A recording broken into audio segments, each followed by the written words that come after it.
Bom dia, meus queridos. Sejam bem-vindos a mais um Café com NFTs. Hoje num modelo diferente, porque o Rod está viajando. E aí hoje quem vai ser co-host comigo aqui é o Gus. E também durante as semanas aí o carteiro também vai ter presença também no café para ser host também junto com a gente. Mas antes de tudo, antes da gente apresentar nosso convidado de hoje, como que você tá, Gus? GM, meu querido. GM, bom dia, galera. Tô bem. Graças a Deus, o final de semana foi bom. E com você, Vitinho? Tudo certinho? Tudo certinho, mais feliz agora de ouvir sua voz. Uh, que agora ganhei meu dia, hein?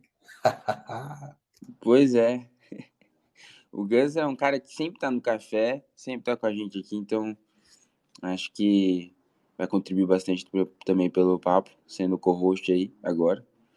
Fico muito feliz de ter você aqui do meu lado, viu, meu querido? Bom, Eu que agradeço pelo convite. tamo junto. Bom, não custa lembrar de dar o retweet no tweet do Space aqui, tá pinado já. Só dar um retweet para nós ali, para mais pessoas poderem ver que o café está acontecendo, ver o tema também, enfim, a gente vai avançando mais e alcançando mais gente com o que a gente vai discutir hoje. Bom, hoje a gente vai falar sobre RWA, é um tema que é bem, vamos dizer assim, hypado, né? Bastante gente está com muita expectativa do que vai acontecer com a RWA a partir de agora. E a gente vai estar trazendo um convidado que está bem envolvido nisso, que é o Magaldi. Mas antes de tudo, eu quero que ele dê os seus bons dias aí. Como que você tá, Magaldi? Fala aí, Siof, tudo bom? Bom dia, pessoal. Fala, Gus. O prazer estar de volta aí no café. É bom saber que o Cassiano está de férias, é bom, né? E touch grass de vez em quando. Tamo aí, cara, na atividade. Eu tô de trampo novo aí, tô trabalhando num protocolo que tá para sair em DevNet, chamado Midnight, que é voltado para proteção de dados. Continuo em diversas startups como advisor, continuo tocando Block Drops, meu podcast em português sobre blockchain, e também o Blockchain Insider, que é o podcast da 11FS, sobre blockchain também lá com o time da Visa. Tem sido bastante produtivo aí, esse nosso glorioso bear market.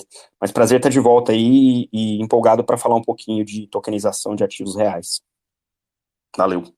Top demais. Pô, muito legal. Depois eu queria conversar com você sobre Midnight aí. Por mais bizarro que seja, ele é voltado para privacidade ou não? Imagino que sim. Proteção de dados, a gente fala, né? Ah, Privacidade é uma coisa meio controversa ainda no mundo cripto, porque ah, evoca as chamadas privacy coins e não é esse o objetivo, né? entendi. Boa. Mas legal, legal. Muito, muito massa. É, cara, o Magaldi ele veio aqui já uma vez, a gente falou sobre teses, né? Teses para o futuro.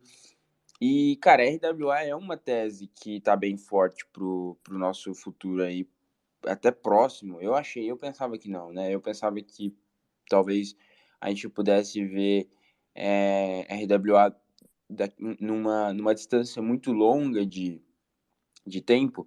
Mas aí eu comecei a ler alguns artigos, comecei a ver algumas movimentações, até do próprio setor começando a se ajustar, assim, do próprio setores, né, respectivos, né. E aí eu comecei, e até DeFi começando a pisar ali, falar mais sobre isso. E aí eu comecei a pensar assim, talvez não esteja tão longe quanto eu pensei que estaria. Mas, antes de tudo, ô Magaldi, como que você explicaria o que é um RWA e, enfim, como que essa lógica toda funcionaria, né, na blockchain? RWA como tudo em cripto, a gente acaba criando um jargão, né? Acho que esse é um, um dos grandes problemas de cripto, é que a gente acaba criando jargão até para coisa que já existe, né? E, e aí, RWA é a sigla em inglês, né, para ativos do mundo real, né, Real World Assets. E a gente chama RWA por esse nome porque se você é nativo de cripto, os ativos on-chain, eles são assets, né? Digital assets ou crypto assets, como a gente costuma falar. No RWA, o conceito é como é que eu trago ativos do mundo real, e aí ativos do mundo real tem uma gama não desprezível, né, de variações e de diversidades. E aí, esse processo de tokenização dos RWAs é como é que empresas, em princípio, né, conseguem pegar ativos dos quais elas têm custódia, seja permanente ou temporária, seja custódia de ativos ativos próprios, né, ou ativos de terceiros, e trazer isso para o mundo on-chain, né, para o mundo das blockchains, onde se almeja ter uma maior liquidez desses ativos, um fracionamento maior desses ativos, né, porque a partir do momento que você traz ele para on-chain, você pode definir propriedade de frações menores, então isso ajuda a reduzir o ticket de entrada para aquele ativo para investidores potenciais, né? E cria, a partir do momento em que você traz os ativos para uma blockchain, você cria a capacidade de torná-los programáveis, né? Você conseguir dar outras funções para eles que no mundo tradicional lá, preso dentro de um sistema off-chain, né, fragmentado dentro do mercado financeiro, você tem menos flexibilidade, né? Então, acho que esse é um jeito sem jargão ou com mínimo de jargão que a gente consegue explicar o que são os RWAs, pelo menos nesse momento da indústria. Né? Boa. O Block BR subiu aqui. Fica à vontade, viu? É o Bom dia. Cássio. Deixa eu fazer Boa, cara. Tudo bom, Cássio? Deixa eu fazer uma pequena intro do Cássio. O Cássio é um dos meus ex-entrevistados, né, lá no Block Talk, que é o quadro de entrevista do Block Drops Podcast, e acho que foi março, a gente começou a trabalhar junto, eu sento no conselho da Block BR, como advisor para a expansão internacional, e tenho trabalhado com o Cássio aí, nesse desenho, né, de como crescer, e aí eu queria trazer o Cássio aqui, quando o Cassioli me procurou, a primeira pessoa que passou pela cabeça para vir falar de RWA foi o Cássio, porque esse é o dia a dia da Block BR, né? Então, pô, bacana aí que o Cássio conseguiu subir. Vou passar a bola para ele aí, Cássio. Prazer falar contigo aqui no Café com NFT com a rapaziada. Prazer é meu. Desculpa meu atraso aqui, gente. Tava, por incrível que pareça, às 6 horas da manhã já teve uma reunião e acabou demorando um pouquinho. Um prazer aqui estar com vocês. Tô pegando um pouquinho o bonde andando aqui um pouquinho, então fica super à vontade. O que eu puder compartilhar de informação vai ser um prazer. Tamo junto, cara. Se quiser se apresentar um pouco o que a Block BR faz, fica à vontade. Legal. Também. Bom, Block BR, a Block BR começou em 2021, a gente começou fazendo, né, na verdade, auxiliando o mercado aí na crença da tokenização, de que o mercado ele iria evoluir de certa forma, né, porque criptomoeda, embora seja maravilhoso, é um universo perfeito, né, a gente sabe que os bancões e o mercado tradicional se não comprassem as maiores empresas Web3, eles provavelmente iriam ali em uma reunião com o próprio regulador e isso ia mudar de certa forma. Né? Então, a BlockBR eu acabei criando ela em 2021, olhando no meio, na linha do meio entre o mercado regulado e o mercado Web3. Né? É óbvio que eu sou aqui um defensor do Web3, da descentralização, mas o dinheiro está na mão dos institucionais, né? E principalmente quando se fala em empreender no Brasil, o acesso, né, que o mercado europeu, asiático, e não digo nem o americano, porque o americano eu também não acho que é um baita de um mercado dentro de Web3, tem muito mais travas que a própria América Latina, mas empreendendo no Brasil, a gente tem que escolher o meio, né, ou uma das pontas, né? E a gente escolheu o meio. Então, a BlockBR, a gente começou criando infraestrutura de mercado, fazendo tokenização de recebíveis para quebrar a barreira geográfica, né? Para fazer com que um originador não bate no banco para pedir crédito, viesse até nós, e aí o nosso trabalho buscar a distribuição ou fora do país, ou com institucionais, mas uns institucionais diferentes, né? O mercado evoluiu, né, dentro do que a gente se propôs a fazer, e a gente acabou entrando de cabeça nesse universo de infraestrutura e de tokenização, né? Então, hoje, a gente tem aí um projeto com a B3, a gente tem 4 grandes clientes aí que, por NDA, eu não posso contar ainda, mas já sai, a gente vai deixar para o ano que vem, e fazendo operações aí de no mínimo 100 milhões para dar uma alavancada, dar uma puxada no mercado, para que esse mercado ele possa evoluir numa linha um pouco mais agressiva, né? Nosso propósito na BlockBR é quebrar a barreira geográfica, né? É trazer o originador, trazer o cara, pegar o cara pela mão que precisa tomar crédito no mercado. Hoje esse cara ele se torna refém dos bancos e dos fundos. Ele toma um crédito aí a 4%, 3,5% ao mês, né? Quando é 1,6, 2,0, o banco acaba com a linha de crédito dele, né? Então ele faz uma compensação. E esse cara ele precisa sair desse, ele não pode mais ser refém do universo tradicional, né? Então esse é o nosso papel, é isso que a gente vem fazendo. A gente já está bem conectado aí com 2 bancos private bank europeus que trabalham na linha de custódia também fora do país, né? A gente está lançando agora também uma plataforma para os assessores de investimento fora do país e dentro do país, que conseguimos finalmente, de certa forma, quebrar a barreira geográfica, fazendo um pouco o que a Binance faz, só que para o mercado primário de crédito. E é isso, o desafio é grande, muita coisa acontecendo também aqui no Brasil, né? A gente tem um presidente do Banco Central que tem mais 1 ano, né? 1 ano e 2 meses aí na liderança do Banco Central. Ele foi o grande responsável pelo Pix, é o grande responsável pelo Drex. Então, a gente tem que voar. Próximo ano vai ser bem interessante aqui no Brasil.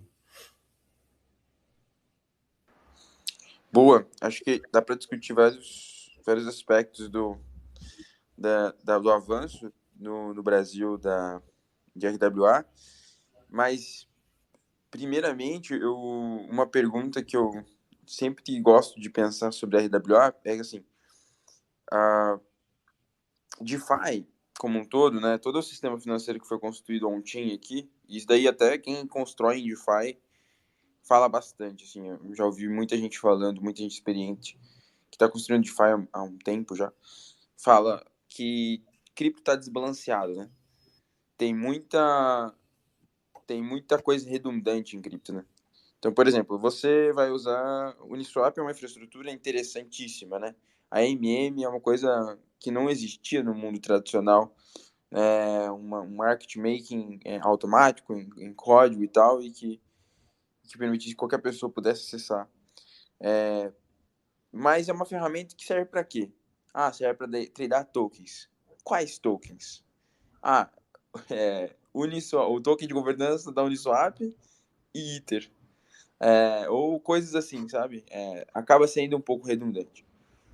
Quando você tem RWA, você começa a balancear um pouco esse peso, né? Então, o cripto deixa de ser tão redundante, começa a ter um equilíbrio maior. As ferramentas versus os ativos que estão ali, né? A saúde dos ativos. E aí, uma coisa que eu fico sempre pensando tá próximo dessa realidade acontecer, de RWA, de tokenizar, ou para cada lugar, porque justamente como você vai atingir um mundo físico, você vai mexer com regulação, você vai mexer com o quanto aquele mercado está preparado, vai demorar, mas vai ser 10 anos para o Brasil, por exemplo, e 2 para a China, um exemplo só, né? Embora a realidade seja muito mais próximo do contrário. O quão longe a gente está de ver a RWA realmente populando cripto, na opinião de vocês? Eu tenho uma opinião sobre isso que eu acho que meio consenso no mundo tradicional, né?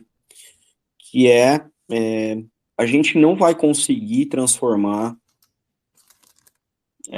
todo mundo em degen. Isso não vai acontecer. É verdade.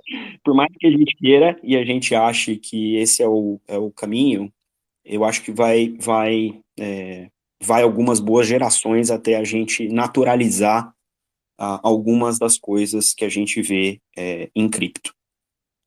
Então, tem um exemplo bem bacana do final do ano passado, que está expandindo para mais bancos e mais casos de uso, que é o projeto Guardian. O projeto Guardian é um projeto de DeFi do Banco de Singapura, no Banco Central, ao MAS, que é o Monetary Authority de Singapura, a autoridade do mercado lá, que no final do ano passado fez uma primeira experimentação na Polygon, usando a versão institucional da Aave, né, o ARC, para fazer, numa mesma transação, um swap de moeda e uma aquisição de um título tokenizado. Então tem tudo de cripto ali. Tem as wallets da MetaMask institucional, tem o Aave enquanto protocolo, tem a Fireblocks enquanto infraestrutura de custódia, tem verifiable credentials no padrão da Web3 Foundation. Então tem uma série de primitivas tecnológicas aplicadas no mundo regulado que permitiram que um banco no Japão emitisse um título de dívida e um banco em Singapura fizesse, com depósitos tokenizados, o swap da moeda de dólar de Singapura para ien e a compra do título no mesmo bloco, usando a mesma transação, usando de maneira muito mais eficiente do que seria possível no mercado tradicional, né? Você teria que fazer um câmbio de moeda, aí você faz o câmbio de moeda, aí você faz a remessa, aí você, na remessa, você compra o título, aí tem a liquidação do título, a transferência do título de carteira, ou seja, tem todo um arcabouço de burocracia e de tempos e movimentos, né, no mercado tradicional, e você fazer isso em 10 segundos é um negócio, lógico, tem o setup todo, o projeto, o desenvolvimento, mas a partir do momento que as condições estão ali e que a infraestrutura está pronta, você já consegue fazer isso de maneira quase que instantânea. E isso, do ponto de vista de eficiência para os mercados tradicionais, é um negócio inalcançável, enquanto em cripto isso é altamente alcançável. Então, eu acho que, do ponto de vista de experimentação, a gente já está vendo isso de maneira muito ostensiva. O projeto Guardian continua ativo lá em Singapura, tem acho que 12 novos bancos que foram onboardados nesse projeto, tem outros tipos de ativos financeiros sendo tokenizados e experimentados em vários outros casos de uso.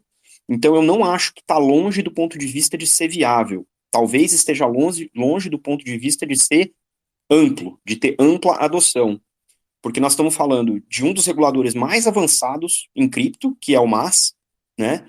A gente está falando de um dos bancos mais avançados em blockchain, que é o JP Morgan, ou seja, é o bleeding edge de aplicação, né, das tecnologias que dão vida a cripto no mundo regulado, então demora, né? Os caras estão, você pode falar, os caras estão talvez 2, 3 anos para frente, porque pensando até no ponto que o Cássio estava falando, né, de que a internacionalização é possível usando a infraestrutura cripto, porque não tem fronteira, né, você tem fronteiras regulatórias, você tem jurisdições, né, você tem implicações diferentes para arcabouços diferentes, e isso leva tempo, porque isso aí tem a ver com gente, tem a ver com interesse, tem a ver com capacidade de mudança, capacidade de influência política. Então, países como Brasil, Singapura, Suíça, próprio Reino Unido, estão se movendo numa velocidade diferente do resto do mundo.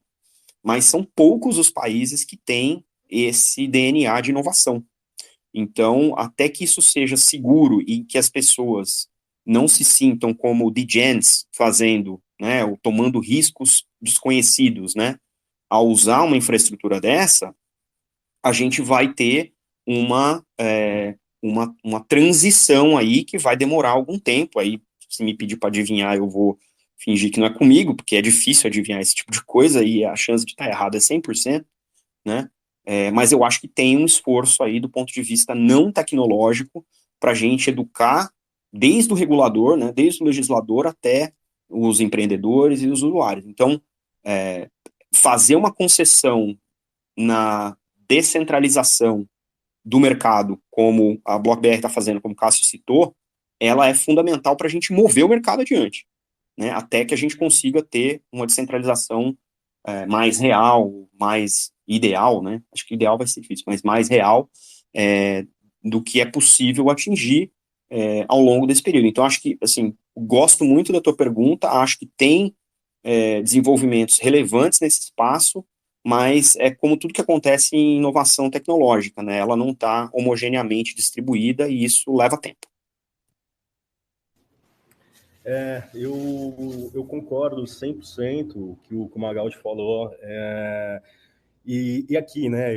Essa pergunta é muito boa. Poxa, eu gosto de respondê-la e eu faço uma seguinte analogia, né? Porque bate muita oportunidade na BlockBR de tokenização de RWA, principalmente numa geografia como o Brasil, né? Então, imagina, o tamanho de mercado, quando você fala em real estate, quando você fala em agribusiness, você tem muita oportunidade, né? O próprio mercado de energia, mas eu vou detalhar esses três rapidamente, mas antes disso, eu vou dizer o seguinte. Imagina que a tecnologia ela resolve, mas ela não resolve a garantia, a segurança que está por trás do ativo. E quando você pega um ativo no mercado tradicional, você precisa, além de ser uma securitizadora, além de ter a sigla, tá, que é registrada ou pela CVM ou o próprio registro do Banco Central, né, se você é um MIP de pagamento, se você é uma DTVM para distribuição de valores imobiliários, enfim. Então, quando a gente fala em RWA, a gente está esbarrando numa característica de valor imobiliário muito forte, né? Então, se não existisse isso, o mercado ia ser um faroeste, porque, primeiro, todo mundo ia tokenizar tudo, né, e você não ia ter a garantia do ativo por trás, e ia ter uma ruptura muito grande, porque você não teria ativos lastreáveis, né? Então, o que acontece hoje? O regulador, principalmente aqui no Brasil, e eu acredito que em todos os reguladores do mundo, tá? Esse exemplo cabe para todos. Imagina lá no começo da internet, né, que 1992, e que ninguém sabia o que era internet. Imagina se o regulador viesse e dissesse o seguinte: beleza, chegou o e-mail e vocês podem encaminhar e-mail, mas desde que vocês peguem uma carta, escrevam à mão, tirem uma foto da carta, coloquem em anexo e encaminhem o e-mail. É isso que está acontecendo no nosso mercado. Os reguladores hoje, tá? Isso eu posso falar que eu acho que é em todo mundo, eles estão morrendo de medo. Primeiro, porque não tem time, não tem capacidade técnica para entender a disruptura, tá, da blockchain. Tá? E o que vem acontecendo? Eu, no papel de CEO da BlockBR, eu tenho que estar próximo ao regulador para virar para ele e mostrar como que eu estou escrevendo a carta, como que eu vou anexar essa carta e para quem que eu vou enviar esse e-mail. Então, todos esses detalhes, eles são completamente observados pelo regulador para que ele tenha segurança de que não vai haver quebra de mercado. O que é essa quebra de mercado? É a DTVM parar de existir, é a securitizadora não fazer mais o papel dela de securitização, é os bancos perderem, né, o domínio do crédito, da distribuição, né, que já perderam pelas fintechs, mas, na verdade, eles não perderam. Né? Eles são grandes transatlânticos, onde você tem as pequenas fintechs, que são aquelas lanchinhas, e depois eles simplesmente colocam para dentro e o empreendedor fica feliz. Mas pela primeira vez na história, existe uma grande oportunidade, quando a gente fala de RWA, de você sim ser o processador de risco desse ativo e fazer como o mercado tradicional faz. O que eu quero dizer com isso? É simplesmente o John tem um terreno de 100 mil metros quadrados e ele quer construir um condomínio com 4 torres, só que ele tem dinheiro para uma torre só. O que a gente costuma fazer nesse sentido? Primeiro, precisa da distribuição. A distribuição ainda não é 100% aderente ao mercado de tokenização, porque precisa ter uma label nesse meio do campo, um Santander, um Itaú, um JP Morgan, para processar o risco do ativo. E aí ele vai dizer, putz, legal, esse cara aqui tem todas as garantias, eu estou validando, eu vou fazer a securitização dessa dívida, vamos supor, se for uma dívida no caso, e aí você faz o token, coloca para o mercado. O que eu acredito que vai acontecer Tokenizar não é fazer token. Tokenizar é organização de mercado. Primeiro, o token ele é resultado de um processamento de risco de um ativo que você traga as melhores e maiores garantias possíveis para o investidor.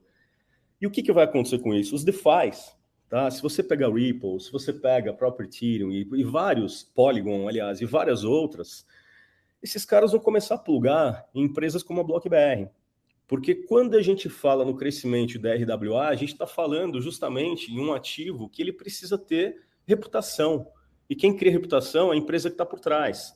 É quem que está processando, quem que está olhando, quais garantias. Eu vou dar um exemplo do mesmo terreno de 100 milhões, de 100 mil metros.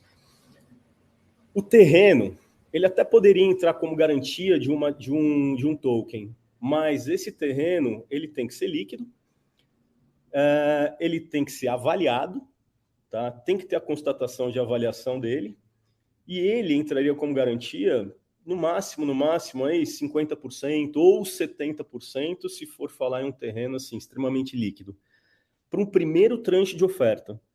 Então, assim, o mercado de RWA eu vejo com bons olhos, obviamente. Também é impossível dizer quando que isso tudo vai acontecer, mas é completamente possível acelerar esse mercado, trazendo players do mercado regulado, que é o que nós não queríamos, mas infelizmente isso é um processo que ajuda o regulador e faz com que o mercado acelere de fato. E aí eu trago uma DTVM para participar da operação, da estruturação, enfim. E é isso que está acontecendo. Então, assim, a história da carta é muito boa, porque ela resume muito bem o momento que a gente está passando. E lembrando, né, a internet começou em 1992. O início da aderência, não estou falando sobre os early adopters, tá? Mas eu estou falando aqui o pós, né, early adopter, ele começou mesmo em 1996. Né? Então você teve aí 4 anos para que tudo isso pudesse acontecer. E a gente não pode esquecer que a gente está cutucando, né, não mais com vara curta, mas é o mercado financeiro. Né? É onde tudo se movimenta. Né? Então é um pouquinho mais delicado com isso. Minha opinião, RWA vai voar em 6 anos. Tá? Ou pelo menos começar a levantar um voo mais alto em 6 anos. Tá? Quando eu falo em Brasil, eu falo em quebra de barreira geográfica, mas de que forma que isso pode acontecer? Ajudando os bancos, ajudando o mercado regulado, porque não tem jeito. Se você for contra, vai morrer na praia. Né? E de que forma você ajuda os bancos? Você simplesmente inverte a cadeia. Né? Quando você fala em tokenização em blockchain, você está falando em mudança de papéis, tá, dos players do mercado regulado. Uma securitizadora vai passar a fazer um papel que hoje ela não faz. Uma registradora também. Uma DTVM vai passar a ter um FDIC, um fundo digital, onde ela não vai ter aquele custo de estruturação que ela tinha, e ela vai tornar muito mais eficiente o papel dela, e as que não fazem distribuição vão passar a fazer distribuição. E aí o meu receio é o seguinte, né? Quando a gente fala no token poder prover a própria liquidez diretamente para o investidor, o meu receio é que nesse meio tempo, antes de 6 anos, tá? A gente tenha que utilizar os distribuidores do mercado que já são validados pela CVM Banco Central, que são os bancos, FDICs, DTVMs e por aí vai. Então o mercado ele tem a disruptura da descentralização, mas a descentralização não é muito como a gente pensava antes. Né? Ela é muito mais voltada, eu diria que ela é 70% voltada, direcionada para o regulado e 30% para o varejo mesmo. Boa, gostei muito da analogia que você falou da carta ali, foi muito top. Eu acho que é bem assim mesmo, que o pessoal mais tradicional acaba tentando converter as coisas, né? Bom, a gente teve aqui o Carteiro, subiu aqui conosco, também vai ser co-host dos cafés aí, durante a ausência do nosso querido Rod. E aí, meu querido Jaime, como que você tá? Bom dia, bom dia. Obrigado, um prazer estar aqui. Substituindo por um tempo o Rod. Desculpa demorar para entrar também, tive um problema técnico, mas já estou aqui. Estou ouvindo o papo, muito bom, muito interessante. Acho importante falar sobre isso, principalmente porque, para quem me conhece, sabe que eu penso que o mercado cripto ele vai ter essa divisão entre o centralizado e descentralizado e não vai ser tipo um faroeste para sempre. Então, acredito muito nisso, muito importante esse papo. Boa, boa. Se tiver alguma pergunta aí, Gus, manda bala. Pergunta. Tipo assim, eu sou totalmente leigo em todos esses assuntos aí que vocês estavam falando, e pelo que eu entendi até agora, aí eu vou falar o que eu entendi, e aí vocês me corrijam aí. Então, pelo que eu estou entendendo, esse mercado de RWA, ele vai ser voltado, né, para um B2B, e que, assim, uma pessoa, um afegão médio que nem eu, assim, vai estar participando desse mercado mais na questão de compra de tokens, nesse sentido, né? Não diretamente, por exemplo, eu tenho um terreno, se eu quiser tokenizar meu terreno, eu vou conseguir vou conseguir participar desse mercado também? Cara, idealmente eu acho que sim, porque tem uma questão de democratização também, né? Hoje, no Brasil é menos comum, mas nos Estados Unidos, por exemplo, se você tem uma casa, né, tá pagando um crédito imobiliário, você pagou, sei lá, 30% da casa, esses 30% da casa você pode empenhar como garantia de um outro empréstimo, né? Obviamente tem regras e tem todo um sistema de controle para que você não tenha uma sobreexposição a risco, né? Mas você pode alavancar em cima do seu patrimônio, inclusive isso é o que os grandes bilionários fazem para não pagar imposto, é tomar empréstimo em cima do patrimônio que eles têm. Com tokenização, isso fica muito mais simples, né? Você tem, inclusive, uma rastreabilidade e uma capacidade de execução daquela garantia que está tokenizada de maneira muito mais imediata, né? Se você for pegar hoje os bancos tradicionais, a maneira como se faz a gestão de garantia, né, com contrato, com papel, com registro, com sistemas vários, é muito trabalhoso.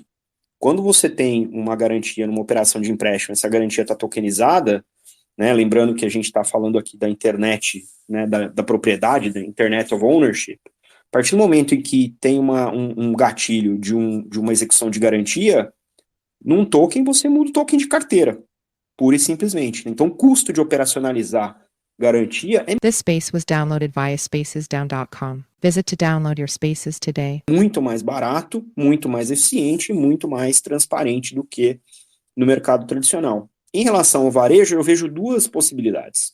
A primeira é essa que você falou, né? Eu tenho um ativo, eu quero botar o ativo para jogo, como é que eu faço? E aí é uma questão que o Cássio estava explicando, né? De quão fácil isso tende a ser conforme a gente amadurece esse mercado, né? Então, isso é uma das possibilidades, e isso pode estar aberto, sim, tanto para ativos corporativos quanto para ativos de posse individual. Acho que nesse sentido não teria, vai mudar a regulação, vai mudar alguns dos critérios, mas tecnicamente é bastante viável. O segundo, na ponta da democratização ao acesso a esse investimento, né? Então, se você vai hoje comprar um fundo lá da BlackRock, você precisa ser um investidor institucional, né? Tem todo uma due diligence para você enquanto investidor, vão perguntar source of funds, né, de onde vem o seu dinheiro. Então, uma série de checagens, e é muito difícil você acessar um fundo de alto desempenho enquanto investidor individual, porque você não tem a rede de relacionamento, você não é alvo, né, daquele fundo. Quando você tokeniza um fundo desse, e você coloca frações, né, de uma cota para o mercado, você diminui o valor individual, né, de acesso, e você também facilita para que investidores que sejam de menor ticket participem desse mercado, democratizando acesso a investimentos talvez de melhor desempenho, né? Então, tem vantagens para o indivíduo, sim, no dia a dia, né, do afegão médio, como você falou, né?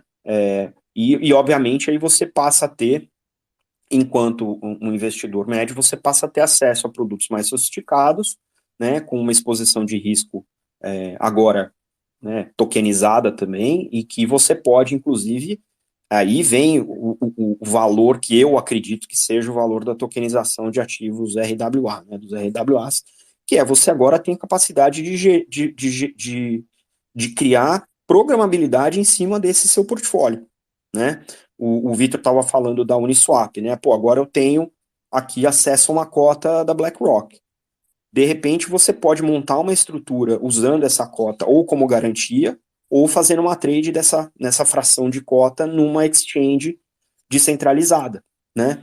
Então, eu acho que abre toda uma possibilidade, e isso, inclusive, é uma das discussões que eu tenho quando eu discuto sobre Drex no Money Innovation, lá no canal do FinTrender, é justamente isso, né? A minha crítica é, se você só faz a tokenização, o que você está fazendo é um cartório digital, um cartório on-chain.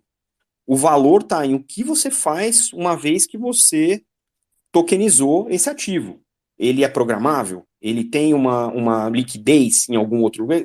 O ativo sem liquidez é um cartório, né? Então é um papel lá numa gaveta. Mas a partir do momento que você tem um mercado secundário, você tem liquidez daqueles ativos on-chain, você tem a capacidade de criar estruturas de programabilidade que resolvam outros casos de uso, aí você abre uma avenida de inovação que é gigantesca, né? E essa é a minha esperança de que a gente não morra na notarização on-chain e que a gente realmente crie a possibilidade de dar liquidez a ativos que, de outra maneira, seriam ilíquidos. Pois é, você falou tudo, Magaldi. Eu não sobrou nada para mim, mas eu acredito que eu vou tocar um pouco no papel aqui do regulado, né? E aí vou tentar fazer um desenho de, vamos supor, né? O mercado se divide, pega 100% e divide em 4 partes, né? O que a gente está vivendo hoje é os primeiros 25%, onde eu preciso trazer um banco para que ele acompanhe o processamento de risco do seu terreno, tá? Para ver se realmente ele traz segurança para a oferta. E o próprio banco vai participar na distribuição e chamando outros institucionais também, né? E aí deixando 25%, 30% da oferta para a pessoa física, para que outras pessoas, para democratizar essa oferta e atrair sim outros investidores. Aí fica uma grande questão, né? Porque se eu pego o seu terreno e eu faço token, coloco em oferta, a adesão ao seu terreno provavelmente seja muito pequena. Agora, se eu trago uma label de um banco, né, trazendo a característica de processamento e validando que essa operação tem mais segurança, provavelmente essa oferta vai ter mais aderência, né? Então, essa é a primeira rampa de 25%, né, da tokenização, que é o que eu estou falando. Os próximos 25%, que chegamos a 50%, vamos chutar que seja vamos lá, 2025 ou já no final de 2024, né, com um Drex, por exemplo, com algumas CBDCs, né, trazendo liquidez e que traga também um pouco mais de segurança de risco para o investidor. A tendência é o mercado ser mais democratizado, né, porque está no interesse dos bancos, está no interesse do regulado, está no interesse de quem tokeniza e está no interesse de quem tem o ativo. E aí, se a gente pula lá para 75%, vai ser mais democratizado, e aí chegando a 100%, a gente está falando talvez uma democratização aí de 50-50, tá? Onde o institucional ele participa da operação, né? Ele faz um papel que, obviamente, ele vai perder originação, porque o grande papel da tokenização é você convencer o originador de que tem um juros mais baixo nessa ponta. E você faz com que o cara saia do banco e do fundo e venha para cá, e traga o ativo real dele, né? Você pega, por exemplo, os investidores que estão aí na carteira dos assessores de investimento. Todo investidor é um originador de ativo real. Ou ele tem fazenda, ou ele tem imóvel, ou ele tem... O cara é um originador, né? Então, você imagina, né? O próprio investidor tem interesse em investir e, ao mesmo tempo, ele tem interesse também de tokenizar, né? Então, assim, o mercado ele é muito amplo, muito grande, muita coisa vai acontecer e a democratização vai estar dividida, tá? Na minha opinião, humilde opinião, vai estar dividida entre 50-50. Tá? Os bancos vão participar da mesma oferta que o mercado, que o investidor, pessoa física, também irá participar. Tá? E, obviamente, ele vai aproveitar de certa forma, porque o banco ele vai continuar ganhando dinheiro e sendo ainda maior, né? Mas ele perde na originação, mas ele também ganha, tá, na distribuição. Então ele consegue compensar de certa forma, né? Já a última ponta, que é o varejo, vai participar desse ativo com mais segurança. É assim que a gente enxerga. Boa. Ou Boa. pelo menos é a maneira mais segura de enxergar, né? Porque não tem outra, não tem outra. É isso que está acontecendo e é assim que está caminhando. Boa. O André subiu aqui e levantou a mão. Pode ficar à vontade, André. Geralmente, pessoas, bom dia para todo mundo. Que prazer falar contigo, Magaldi. Sou tua admiradora e seguidora já há muito tempo. O que eu queria perguntar era, voltando à questão do Gus ali, do afegão médio, que é o meu caso, a sardinha, que está aqui no mundo cripto. Eu queria perguntar para vocês, eu acredito muito no potencial do RWA. Inclusive, por conta disso, também acabei comprando tokens de uma empresa que lançou exatamente isso.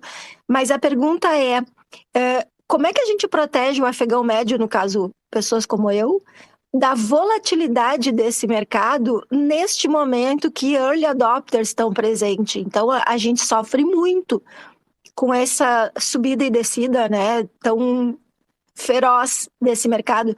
Vocês têm alguma previsão de estabilização dessa volatilidade para não ser assim tão agressiva?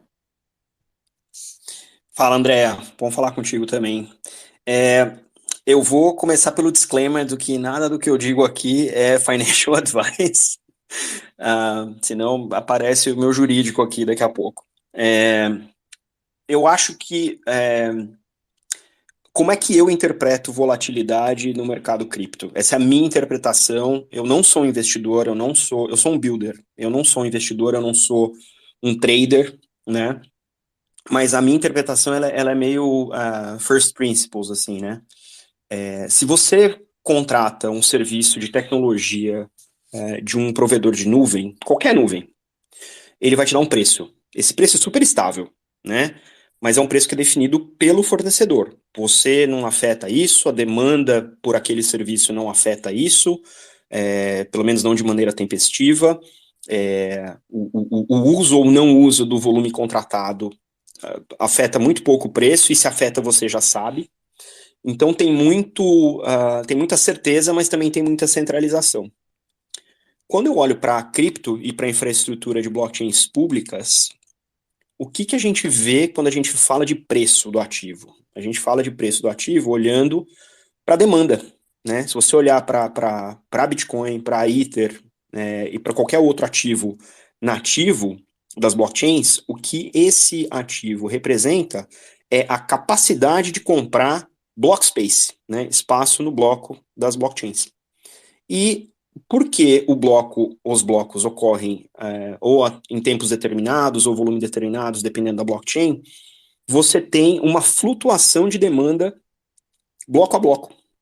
E porque essa flutuação de demanda acontece bloco a bloco, a volatilidade do preço do ativo subjacente que te dá acesso àquele block space acontece bloco a bloco.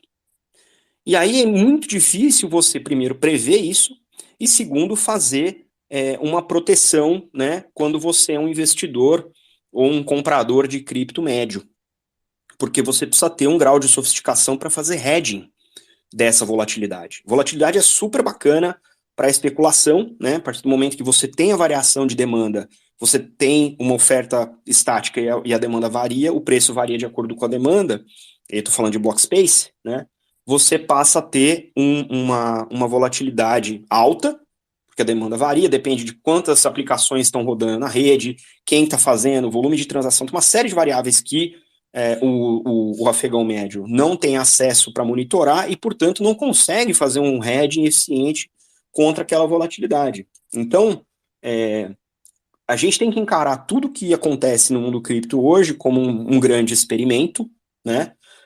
Se você e aqui eu vou usar essa palavra de maneira bem ampla, né? Se você é um investidor cripto e não tem um grau de sofisticação ferramental para lidar com a volatilidade, você precisa achar outras estratégias de aquisição ou venda desses ativos que seja compatível com o seu grau de conhecimento, com o seu apetite de risco, né?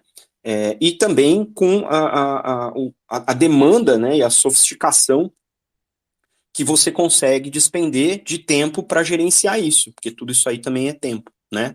Então, acho que é desse jeito que eu encaro a volatilidade. Eu sei que eu não respondi a tua pergunta, mas eu estou tentando, de maneira mais ampla, dar um contexto de por que a volatilidade existe nesse mercado, de onde ela vem, e, obviamente, quanto mais sofisticadas forem as suas ferramentas, melhor você consegue se proteger dessa volatilidade, né? Então, o jeito que eu, pessoalmente, aqui, de novo, não é recomendação de investimento, eu compro um tequinho.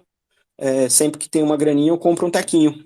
E aí eu vou fazendo o que o pessoal chama lá de dollar cost average, né? Você vai comprando pela média. Ajuda também que eu nunca vendi nada. Então eu não tenho tanta preocupação nesse sentido, né? Enquanto eu não vender, eu não perco. Então, é mais ou menos isso. Mas eu acho que o grande contexto, e que eu acho que cabe a discussão, é de onde vem a volatilidade, por que a gente vê isso, e se isso vai estabilizar, eu acho que não, porque se a gente fizer isso da maneira certa, a gente vai ter cada vez mais demanda sobre as blockchains, e tendo mais demanda, você tem um preço, né, uma apreciação, especialmente se o ativo subjacente ou o ativo nativo, que te garante acesso ao block space, ele for deflacionário. Então, são várias variáveis para analisar, não é uma resposta muito direta, mas acho que se eu conseguir ilustrar um pouquinho os fatores que se somam, né, para esse cenário, é um pouco disso que tem que, assim, eu pelo menos penso nisso dessa maneira, não sei se te ajuda, mas é uma discussão bem bacana. Caramba, Mel, muitíssimo obrigada. Realmente, tu me respondeu uma série de outras informações que eu não tinha. Tenho muito para te agradecer, porque foi extremamente ilustrativo. Muito obrigada mesmo. Eu posso até tentar ajudar um pouquinho aqui, Andréa, também, dando a visão de quem estrutura o ativo, tá? A tendência de menor volatilidade, eu acho que ela está muito próxima, tá? Mas primeiro ponto, né? Vamos falar um pouquinho da estruturação do ativo e para onde ele vai, né? Hoje, a gente não pega um ativo e coloca direto no mercado secundário. E o que vem acontecendo são algumas exchanges e alguns protocolos buscando a BlockBR para justamente entender que tipo de ativo que a gente está processando e estruturando. Então, eu vou dar um grande exemplo aqui, né? Eu já fui investidor, tá? Eu não sou mais investidor desse mercado. Comprei lá meus 7 bitcoins em 2011 e depois disso avancei bastante comprando uma série de ativos. Depois disso, né, fiz parte lá do board da Coin Payments também. E o que eu aprendi? Bom, primeiro, vamos analisar quem que está por trás, né? Vamos pegar, por exemplo, pega uma Ripple, e aí a Ripple, ela tem lá a blockchain dela, agora XRP Edge, tá? Então, a tendência dessa blockchain, assim como outras, é fornecerem um melhor protocolo para empresas que processam e estruturam o ativo aqui, na fase primária. Então, primeiro é entender de onde vem o ativo, tá? Se esse ativo é seguro, qual que é o volume dele, para que depois você consiga entender todo o mapeamento, como o Magaldi falou. Então, falando da fase primária aqui, é entender o que está por trás, né? Que tipo de ativo é esse? Eu não estou falando em Bitcoin, não estou falando nada disso, eu estou falando em RWAs, dentro de protocolos que hoje buscam empresas que tokenizam e que têm grande volume. Então, poxa, eu vou pegar uma mineradora, vou fazer a tokenização de minério, que ainda está em subsolo, mas quanto representa aquele deságio? Né? E essas informações são claras, essas informações são transparentes. Né? Tá, esse deságio vai pagar 20%, mas quanto que vai pagar para aquela blockchain, para aquele protocolo, para que aquele protocolo faça distribuição no mercado secundário? Vai pagar 3%, 4%? É muito pouco, precisa de um volume muito grande. Né? Então, aí você começa a entender quais ativos são mais seguros e quais poderão ter mais volatilidade. Então, assim, é um case de estudo. Né? É muito difícil aqui falar sobre como investir e como também mensurar a não volatilidade. Mas o que eu acredito muito dentro desse mercado é que mesmo os ativos RWAs, eles terão ainda uma ênfase muito grande em renda fixa. Tá? E essa renda fixa que vai mensurar volume e que vão ser aplicados dentro de protocolos que estarão disponíveis dentro do mercado secundário. Boa. Muitíssimo obrigada. Eu sou afegão médico que faço o meu DCA também e estou prestando atenção bastante também em mercado primário. Muito obrigada, gente. Uma pergunta que eu tenho aqui, e aí, cara, na verdade ela é uma pergunta com vários comentários, né? Que eu fui anotando durante a nossa conversa aqui.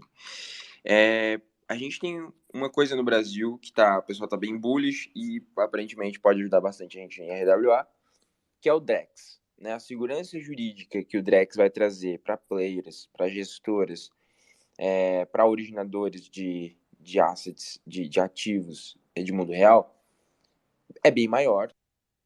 Então, o DREX parece, né, uma cartada muito boa do lado do mercado brasileiro, no sentido de tokenização. Mas, como o Magaldi falou, a gente só tem mais 1 ano e meio de presidência do Campos Neto no Banco Central. Então, a gente não sabe como que a próxima gestão, com qual ênfase a próxima gestão ou com qual direção ela vai levar o DREX. Uma outra coisa é que o Brasil ele é extremamente burocrático em quase tudo, mas no mercado imobiliário, principalmente se está falando do mercado imobiliário no Brasil, ele tem muita questão de municipalidade, né, das prefeituras. O mercado imobiliário de São Paulo, por exemplo, é um dos piores mercados imobiliários, eu acho que burocraticamente falando, do mundo, da cidade de São Paulo, né? Cada bairro tem tem algumas implicações ali, às vezes. Eu conheço organizações internacionais que elas, às vezes, têm que montar, que elas são bem assim, padrão no mundo todo, que às vezes ela tem que montar cargos especiais ou coisas especiais para o Brasil, justamente para poder resolver essa questão burocrática. E a gente está lidando, querendo ou não, com o mercado financeiro, que também cutucar a onça com vara curta, porque o próprio mercado financeiro ele é extremamente regulado já naturalmente, não é uma questão de ser Brasil, não. Como que vocês avaliam todas essas dificuldades? Então, o DREX parece um sentido positivo, mas a presidência vai mudar. Burocracia, né, principalmente imobiliária. Como que vocês pretendem atacar isso daí e como que vocês veem essas barreiras? Eu queria dissociar um pouco a história do Banco Central ser uma dependência do seu presidente. Eu comecei a trabalhar no começo dos anos 2000 e logo em seguida da instalação do SPB no Brasil. Então, a tradição do Brasil de colocar a tecnologia a serviço do mercado financeiro, ela é muito anterior à gestão atual, né? Então, e o quadro do Banco Central é um quadro altamente capacitado. Eu, quando comecei a frequentar Brasília, quando eu estava na IBM, fiquei muito positivamente surpreendido. E a prova disso é Open Finance, a prova disso é DREX, né, e PIX e tudo mais. Então, realmente a tradição do Banco Central brasileiro, premiado internacionalmente, é de inovação, e esse trem já partiu. O trem do DREX está aí já.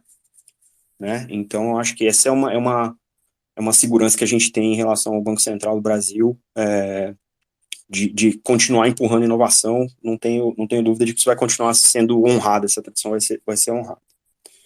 Dito isso, o DREX é um piloto, né? Então, eu tenho acompanhado ele meio tangencialmente, mas o DREX é um piloto. E tem uma série de questões fundamentais ainda não respondidas, né? Acho que um dos papos que a gente fez aqui foi sobre o DREX, né? Na vez que eu tive aqui anteriormente, com o pessoal da LupiPay, e um dos pontos que eles levantaram e que está sendo endereçado, mas não tem resposta ainda, é a questão de privacidade, né? Como é que eu protejo entre os bancos os valores que estão ali na blockchain permissionada, utilizada pelo DREX, que é o Hyperledger Bezo, né? Então, existem questões tanto tecnológicas quanto questões regulatórias para permitir que isso realmente seja deployado em produção, né, em mainnet, para que a gente consiga utilizar. Feito isso, vamos supor que essas coisas todas sejam endereçadas, né? A gente ainda está falando no Drex enquanto um cercadinho, né? Porque vai ter a possibilidade dos bancos participantes interagirem com o Banco Central ou fornecerem acesso para interação com o Banco Central, mas o Drex, enquanto CBDC, ele vai ser uma CBDC de atacado. A ponta que vem para o mundo é o CBDC, é uma stablecoin, um depósito tokenizado, né? Também parte da arquitetura do Drex.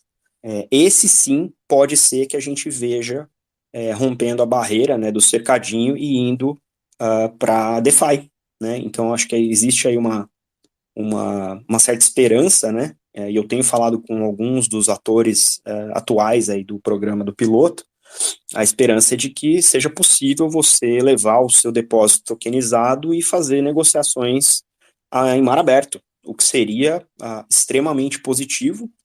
E aí, no mar aberto, você pode ter situações como a que eu mencionei antes lá do projeto Guardian. Nada impede de ter um protocolo brasileiro de DeFi regulado que permita que os depósitos tokenizados pelo Banco Santander e pelo Banco Itaú tenham um mercado de negociação contra outros ativos tokenizados, como esses que o Cássio vem trabalhando, né? Então aí você começa a ter um mercado aberto, regulado, utilizando blockchains públicas e que permitam inovação financeira em várias camadas. Então esse caminho pela frente é um caminho muito bacana, muito interessante, e que, do ponto de vista de mercado, eu acho que até os próprios bancos ganham, porque a eficiência que eles obtêm, né, com esse tipo de infraestrutura é substantivo, não é desprezível, né, e como toda empresa, eles estão sempre buscando maiores eficiências. Se eles conseguirem combinar isso com controle e captura do mercado, eu acho que a oportunidade ela é absolutamente interessante e deve continuar em pauta, porque, de novo, né, o Brasil, honrando a tradição de inovação no mercado financeiro, pode ser que esteja aí ombro a ombro com o MAS e com o FCA, né, aqui na Inglaterra, fazendo disso uso prático, né, real, tangível e benéfico, tanto para o mercado quanto para as próprias instituições. Do lado da BlockBR, como que ela enxerga o Drex, toda operação que nós estruturamos, ela precisa necessariamente de uma stablecoin operacional, né? E o Drex, por ser uma moeda de atacado, obviamente nossa empresa, assim como outras, serão reguladas pelo próprio Banco Central. O caminho que a gente vislumbra é o Drex fazer esse papel, né? Não em todas as operações, mas principalmente ser uma moeda de liquidação, né? E o que a gente olha é justamente isso que o Magaldi falou, né? É poder navegar em mar aberto.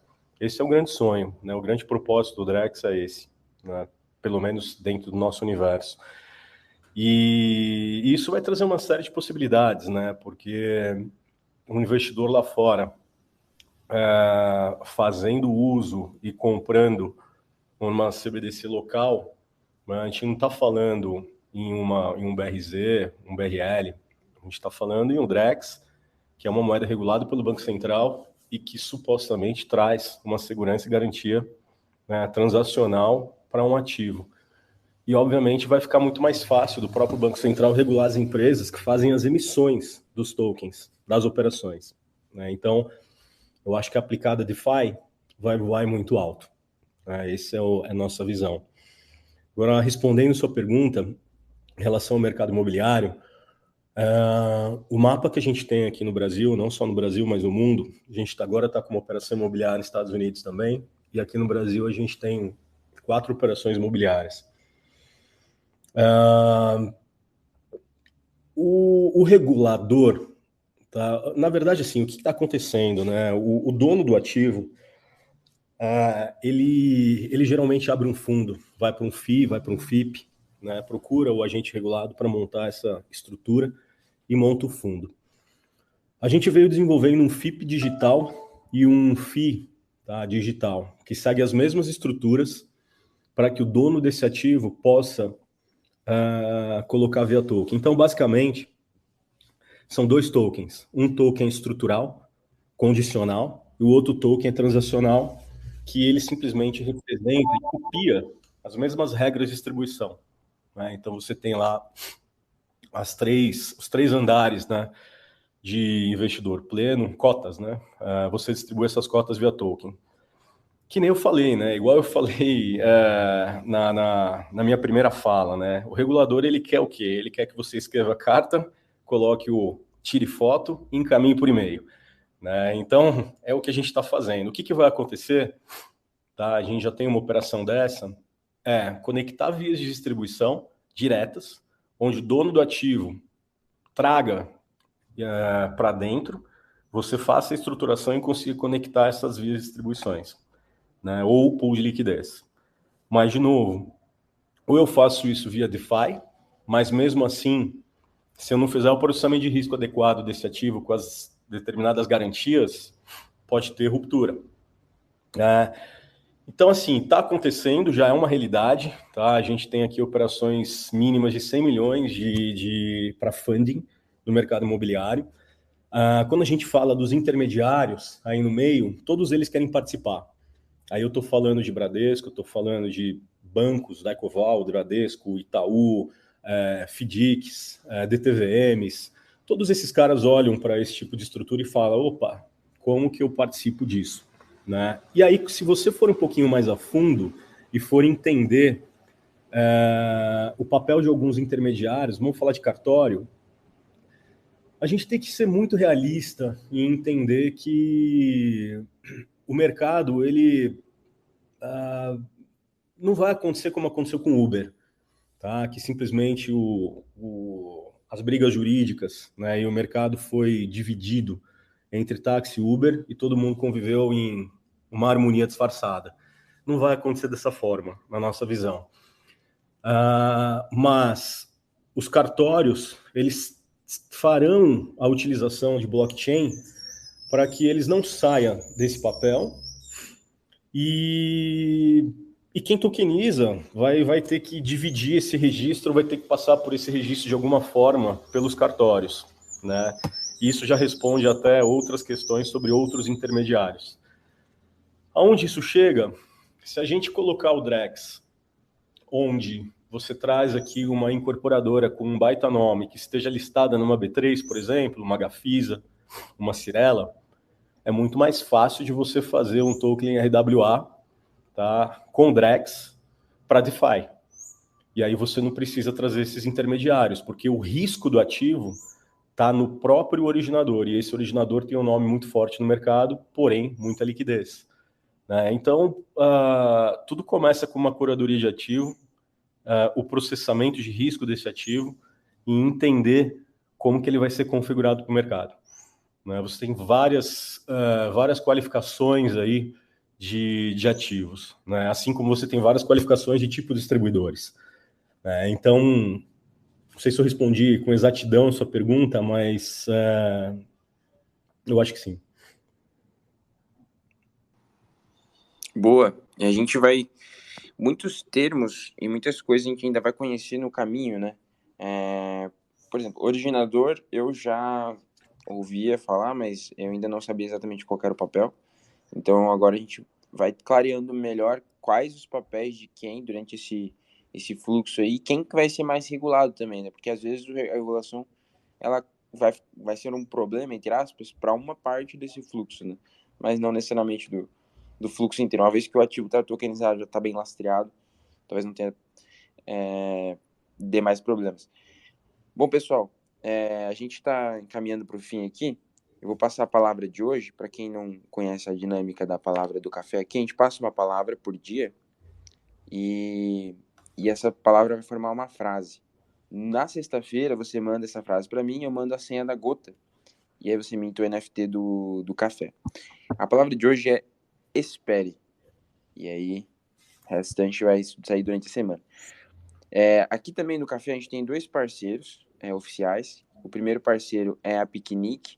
Picnic é DeFi de forma simples, então você pode comprar, vender cripto, BRLA por USDC, pode fazer remessa, pode colocar em stake e ganhar yield em pool de liquidez de forma simples com um account abstraction e de forma, assim, como se você estivesse numa PicPay da vida, não muda muita coisa, a diferença é que você vai estar acessando o mercado descentralizado.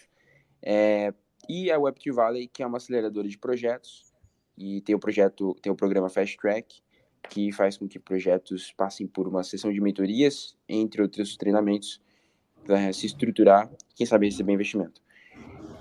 Bom, Magaldi e Cássio, fiquem à vontade para falar qualquer divulgação de links, coisas que vocês estão fazendo ultimamente, que acho que é interessante avisar a galera, nesse encerramento aí do café de hoje. Bom, meninos, obrigado aí pelo convite de novo. Estou sempre à disposição para esses papos bacanas, perguntas inteligentes e discussões que espero frutifiquem aí na cabeça de cada um. Meu merchan é o de sempre, né? Acompanha a gente aí no Block Drops Podcast. Toda semana tem um digest aí de 3 casos de uso, né, dos mais relevantes aí de blockchain aplicado aos negócios. Acompanha a gente também lá no Blockchain Insider, que é a cada 15 dias um painel de bate-papo com temas específicos. E cola com a gente no projeto Midnight, midnight.network. A gente está com inscrições abertas aí para os builders que quiserem começar a explorar os smart contracts com Zero Knowledge Proof para confidencialidade programável. Vai ser um prazer trabalhar com vocês nisso. E seguimos construindo aí. Obrigado de novo. Parabéns pelo projeto aí do café. Sempre bacana estar aqui. Prazerzão. Bom, eu gostaria de agradecer também. Muito prazer. Fiquei surpreendido aqui pelo nível de perguntas também.